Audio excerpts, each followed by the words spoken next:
Assalamualaikum warahmatullahi wabarakatuh. Perkenalkan, nama saya Fala Syafira dengan NIM 2304202 dengan mata kuliah Asas Manajemen dengan dosen pengampu Kak Nora Eka Putri. Kali ini saya akan menjelaskan materi pada pertemuan ketujuh. Materi pada pertemuan ketujuh adalah menguasai definisi pengorganisasian, pentingnya pengorganisasian, dan tipe organisasi. Yang pertama itu ada pengorganisasian, adalah proses merancang, mengatur, dan mengelola unsur-unsur atau sumber daya dalam sebuah struktur yang terkoordinasi untuk mencapai tujuan tertentu.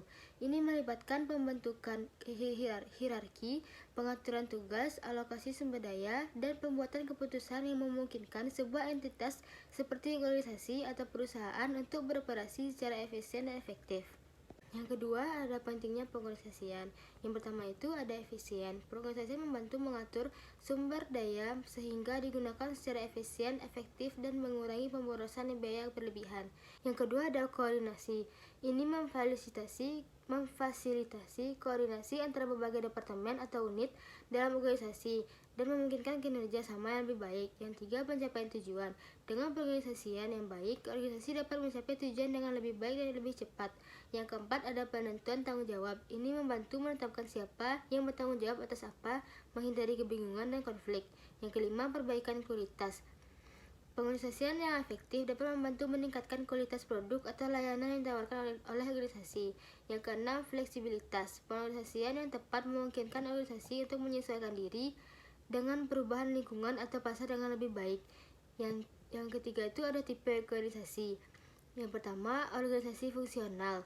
Dalam tipe ini, organisasi dibagi berdasarkan fungsi, misalnya departemen pemasaran, keuangan, produksi, dan sebagainya. Setiap departemen memiliki spesialisasi tertentu. Yang kedua ada organisasi matriks. Organisasi ini memiliki dua struktur manajemen, yaitu fungsional dan proyek. Karyawan memiliki dua bos, satu dari departemen fungsional dan satu dari proyek yang sedang dikerjakan. Yang ketiga itu organisasi berdasarkan produk atau layanan. Di sini organisasi dikelompokkan berdasarkan produk atau layanan yang mereka hasilkan. Yang keempat itu ada organisasi berdasarkan wilayah geografis. Organisasi ini mengelompokkan unit atau cabang berdasarkan lokasi geografis. Ini sering digunakan oleh perusahaan besar yang memiliki operasi di berbagai wilayah. Yang kelima, organisasi masyarakat sipil. Ini adalah organisasi nirlaba yang memiliki fokus pada tujuan sosial atau kemanusiaan, bukan keuntungan finansial. Dan yang keenam, organisasi pemerintah. Ini termasuk struktur pemerintah dalam berbagai tingkatan seperti pemerintah pusat, pemerintah daerah, dan lembaga pemerintah lainnya. Setiap jenis organisasi memiliki karakteristik dan struktur yang berbeda. Tergantung pada tujuan dan konteksnya, pemilihan tipe organisasi harus didasarkan pada tujuan dan kebutuhan khusus dari organisasi tersebut. Selanjutnya saya akan menjelaskan yaitu prinsip, proses, dan struktur organisasi. Prinsip organisasi. Prinsip organisasi adalah panduan dasar atau nilai-nilai inti yang membimbing perilaku, kebijakan, dan budaya suatu organisasi. Prinsip-prinsip ini membentuk dasar etis dan filosofi yang mengarahkan bagaimana organisasi beroperasi. Menerapkan prinsip-prinsip organisasi yang benar adalah penting untuk memastikan bahwa organisasi menjalankan tugasnya dengan integritas dan efektivitas. Proses organisasi. Yang pertama itu ada perencanaan atau planning. Adalah tahap awal dalam proses organisasi. Organisasi mengidentifikasi tujuan, sasaran, dan strategi yang akan dicapai. Perencanaan mencakup mengembangkan rencana, anggaran, dan alokasi sumber daya yang diperlukan. Yang kedua itu ada pengorganisasian atau organizing. Setelah perencanaan, organisasi mengatur sumber daya manusia, fisik, dan finansial untuk mencapai tujuan yang telah ditetapkan. Yang ketiga, pelaksanaan atau executing.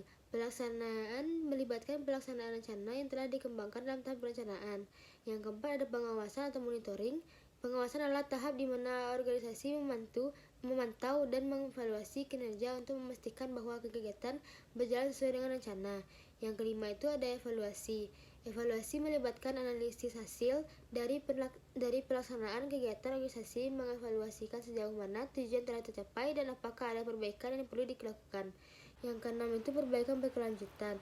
Proses organisasi juga mencakup upaya meningkatkan efisien dan efektivitas operasional secara berkelanjutan. Ini melibatkan pembelajaran dari pengalaman dan perbaikan proses yang ada. Selanjutnya ada struktur organisasi. Yang pertama itu ada struktur organisasi fungsional.